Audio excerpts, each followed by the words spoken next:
Hi everyone. Okay, so I'm back with another K-drama to see, have you already seen it? And if not, is this something that you would check out? So before we get into this video, you already know the drill. Like this video, follow me for more, and share this with someone that you know that would be into K-dramas and would potentially check it out. Okay, so let's get into it. The name of today's K-drama is called Doom at Your Service. Now, when this show starts out, we essentially see our main female lead, and she's at the hospital, and she has just learned that she has glioblastoma, and she has with treatment, maybe a year to live. Without treatment, she probably has less than 4 months to live. Now, after all of this happens, she also then discovers that her boyfriend of the past 3 months actually has a wife, because the wife is the one that actually calls her to the cafe. When she gets to the cafe, essentially, this wife starts reaming into her about the fact of, how did you not know that he was married? I know that you're lying. And we see that this woman is heavily pregnant, supposedly, right?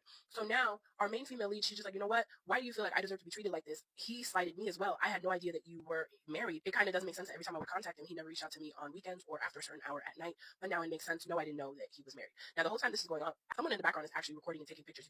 And so after everything is said and done, and the wife has, thrown her cup of water at our main female lead, she leaves, and she's just like, oh my gosh, like, the day can't get any better. Well, it actually can.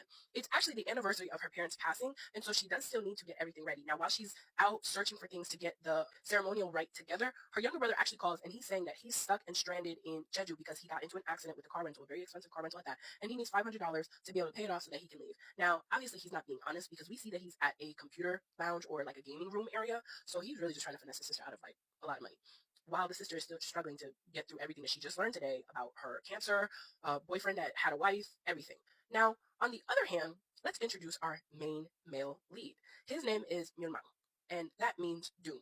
You heard correctly. So no, he's not a human. He is actually responsible for, I guess, taking care of the doom that comes into the world. Our first introduced to him in the hospital, he has a white coat on as if he's a doctor, but he's really not.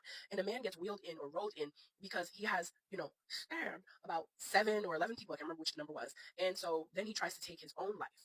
And in doing that, they wheel him into the hospital, and him posing to be a doctor, he kind of like uses some kind of like hypnosis to tell the nurse, hey, he's gonna make it, just close the curtain around him. He then proceeds to go in and actually starts choking this man. Not only is he choking this man, he tells him, you're not going to get away with this. What you're going to do is you're going to live the rest of your days, because he heals the gash on the side of his neck. You're going to live the rest of your days, and you're going to experience what it really means to suffer. And so that's exactly what he does. Now, then we later see him out, and he's getting ready to get in a car, and an accident happens, and he's just preparing himself to go out and have to handle the situation. We do see him having a conversation with a woman that I would interpret to be God, and he's essentially questioning, why are we doing all of this for people or for humans? And she's just like, well, it's essentially a garden. He was like, well, if it's a garden, you can get rid of all the weeds and the bad like plants in there. She says, a gardener does not own the garden.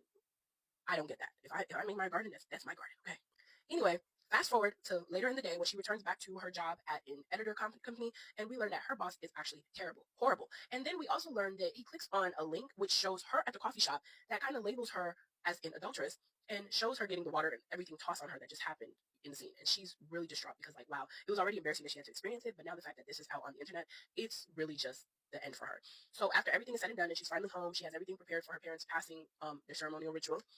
She starts drinking makgeolli, or rice wine, and she then makes a wish because she sees a shooting star. She wishes for doom to come to the world. She wishes for the world to stop existing.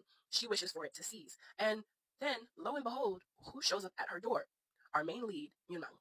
And he says, surprise, you requested doom and I'm here to make it happen. He says, this is the first birthday I've had in a really long time, and especially one in which someone has made a wish such as this. Now, he is hell-bent on getting her to agree to pretty much ending the world together, because he is fed up and tired of humans and the fact that he has to, I would say, maintain them, even though he feels that they're terrible, wasteful creatures. So in him trying to convince her, he shows up at multiple different locations that she stops in throughout her day-to-day, trying to say, hey, just, take my hand, let's agree. And that doesn't work. So one day, she's at a crossroad, getting ready to cross the street, and a bus passes by, kind of like with a message regarding like New York, but like with doom and everything. And then when the bus finishes passing by, we see Myunmang on the other side, and he's looking at her, and she's just like, oh my gosh, like, what is he doing here, kind of thing. And as she starts crossing the street, her head does start hurting, because that's one of the symptoms from the cancer that she has. And she collapses in the middle of the road. And not only that, the light has changed, and now it's no longer safe for pedestrians to be crossing, so she should hurry up and get along, but she can't.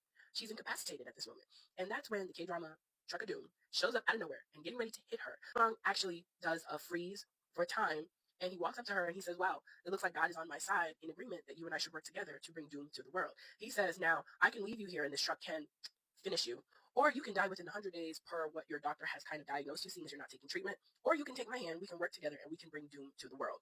Now, our girl feels she's really at, I would say, a dead end, and she really doesn't know what to do, and she ends up taking his hand. So we kind of just have to watch the show to see what happens with her, I guess, diagnosis. Does she get better? Does her brother find out about, her having cancer?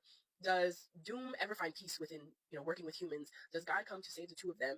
How does the storyline just progress? Now, if you've already seen this K-drama, definitely let me know in the comments how you felt about it. And if you haven't seen it, definitely let me know if this is something that you would check out. But as usual, thank you so much for watching. Okay, thanks. Bye.